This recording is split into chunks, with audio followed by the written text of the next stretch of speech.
It's Sunday morning, and every decent man and woman is listening to Test Miles with Nick Miles on FM News 101 KXL. Buckle in.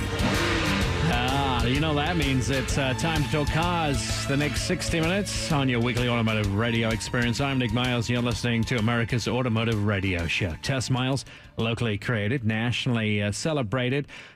Interesting evening last night. I went to the Coin Christmas party, and as soon as I was basically in the room, Jeff Gianola walked over to me and he said, "I really love everything you do on Coin. I love your automotive stuff. It's great." And so now I'm done. I'm ready to die. I have no more goals left in life. No. Jeff Gianola loves everything I do, so that made me happy. All right, what's on this morning's show? Well, our misfits, our rapscallions and ne'er-do-wells have put together a packed show for you. We're going to talk about the cars we've been driving, find out about Aston Martins. A lot of people don't know so much about Aston Martin. I spent a week in California with them, test driving their entire range of cars. We'll find out from Matthew Clark, who's a spokesperson for the brand, a little bit about the brand, what they're doing, and why they are so sought after. Also, have you ever detailed your car, and do you want to detail your car? You should detail your car, and we're going to give you all the inside scoop about that because it's the season where your car needs to be clean, and it'll change the value of your car. Plus, all the holiday deals that we can get from Mobile West. Peter Clover's going to be in here to talk about some of the best deals that you could be buying for your loved ones over the holiday season. So this week, I have been driving the Volvo S60, a four-door sports sedan, muscular, very efficient, turbocharged engine, well-balanced, great ride and handling. And of course, it's a Volvo, which means it has great crash safety ratings. Its fuel efficiency drops a little bit on the all-wheel drive version, but it has a fairly good, I would say, handling, but not a good legroom in the back. 2-liter turbocharged engine and also a supercharger on the 3-liter. It has an inline-6 as well.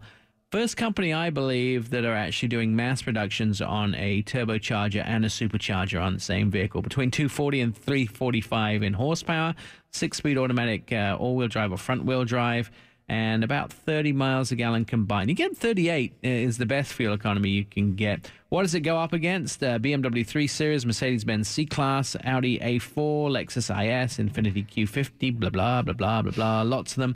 Lots of trim levels as well. This is still left over from the Ford days. This is one of the cars that Volvo still have left over from the Ford days. I think it's built on the same platform as Fusion. It's definitely the same size as the vehicle. So I'm actually eagerly excited to see Volvo's new platforms when they come out with them. One of the most exciting things, the XC90, which they've done this year, is a revolutionary vehicle. In fact, they can't make enough of these vehicles, the XC90. So although the XC60 is a pretty decent vehicle, it does start at $38,890. The one I was driving was $48,000, which I think is a little bit heavy on the price side. But that's kind of cool. Also been driving the Mitsubishi Lancer four-door compact sedan. This is going away. And the secret I've heard is what's replacing the Lancer is a vehicle which will be a plug-in hybrid. So it'll be more of a Prius competitor, but with performance angles as well.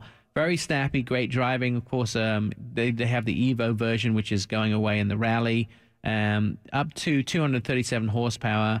The CVT isn't as good as the manual, I will tell you, but it does have their all-wheel drive system, which I was very impressed with. And the price, of course, you're always going to be impressed with the Mitsubishi price, $18,405. Sean, what have you been driving this week? I've been driving something Brad drove a few weeks ago in the Honda Pilot, and third row, 8-passenger SUV, and I really enjoyed this. I mean, other than not being a minivan, it's an awesome vehicle. One thing I found out that with the Pilot that I didn't really know, which I found amazing, is that it's the highest brand loyalty in Honda's lineup. People that buy the Pilot tend to buy another Pilot when they trade this one in, or another Honda, and it's 63% of their buyers. See, that's incredible because I think retention rate is somewhere around only 30% normally in a car company. Our neighborhood can attest to that. We have 3 of them in our small little neighborhood. You're the Honda Pilot neighborhood? It is. And this new one, I mean, the styling on it actually looks great. It's not a box. And that was my problem with the Pilot in the past, is that it looked like a milk carton. But this one actually has some curves to it. I really enjoyed the exterior. The interior is where it's all about. They have an 8-inch screen, comfortable. The car is easy to drive. to easy access for people to get into the third row as well. There's only a push button, so you push the button in the second row and the seats just flop up so people can get into the third row, which I think is cool for parents that, they have their hands full. Just push the button, get their kid in the back. 3.5 liter V6 engine, 280 horsepower, 8-speed automatic, comes in front wheel and all wheel drive. Miles per gallon's 18.26. You average 21 in the vehicle. Competitors are the Toyota Highlander, Ford Explorer, Chevy Traverse. That was a very interesting slip of the tongue. Yeah. Okay. Trim levels, you can get an LX, EX, EXL, Touring, and an Elite. There's a lot of tech in this vehicle, too, with the Honda Lane Watch. It also has a crash Wow, I can't talk today. Crash mitigation. Thank you. All right. You don't hit stuff. Yes. Yeah, I mean, basically, it watches out for you so you can just drive and relax. It was easy to drive, too. I really enjoyed it. I will tell you, I think, honestly, Honda is actually outdoing Volvo on safety. Their safety is, and the Ace body structure is incredible. And there's I would say Honda are probably one of my top choices for vehicles. If they could bring the price down a little bit, I'd be more comfortable. Yeah, because starting price for this, you can get into an empty one for $29,000, but if you get the one that you really want, it's over $46,000. Yeah. And normally the only bad thing I can find with Hondas is their Bluetooth, and the Bluetooth worked on this car. It worked great, so they upgraded their system. They have had a really bad time with their Bluetooth. But I had no problems with it, so I'm sold on this car. Brad, what have you been driving? I've had a chance to drive. It's a little bit smaller SUV, but it's the 5-passenger crossover SUV, the Mazda CX-5. And they've pretty much done a redo on this vehicle, especially the interior, which is really clean and much nicer than I think its previous generation of car. And they've engineered all sorts of technology into the vehicle that is pretty standard on it, but it comes with two engines, the 2.0, 155 horsepower. I drove the 2.5 liter, 184 horsepower.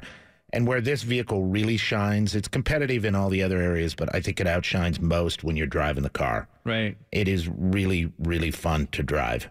And it's got an interesting feature, which is called the iE-Loop, which is a regenerative braking system. Right. Which will then recharge a lot of your electrical components in the vehicle and give you a 5% increase. It's part of the SkyActive system. SkyActive system. Yeah. So incredible. So I think I have 3 people at Coin that want to buy these, and my parents. There's 4 of them. I'm looking for a bulk deal on buying CX-5s for everyone. I'm going to go call Nancy up. Says I'll do you a deal, 5 for 1, whatever, 4 for 5. Something like that. Yeah, so it competes with the CR-V, ironically, a vehicle that I'm testing this week. Right. So back-to-back weeks, and I'm strongly leaning to the Mazda. All right. I mean, I like the CR-V, but the creature comforts inside and the ease of use and all of that, plus the drivability, to make up a word, this much is a better in the Mazda. Good reason to listen next week when you'll be giving us a review on the CR-V. Absolutely. And you'll have a full week in it. So price on this ranges from $22,400 all the way up to $30,000. Excellent. Sean, Brad, thank you very much. Still to come, we're going to talk about Aston Martin. Cool cars, British Heritage, James Bond Association. Plus, Ryan Hennon will be here from a detail company to tell you why you should be detailing your car. We've got some secrets about detailing and finding out exactly what you should do, why you should do it, maybe some Christmas gifts. And also Peter Clover going to be here, hopefully from Mobile West, to talk to us about the best deals in automotive. I'm Nick Miles. You're listening to Test Miles and FM News 101 KXL, keeping you connected. It's Test Miles on FM News 101.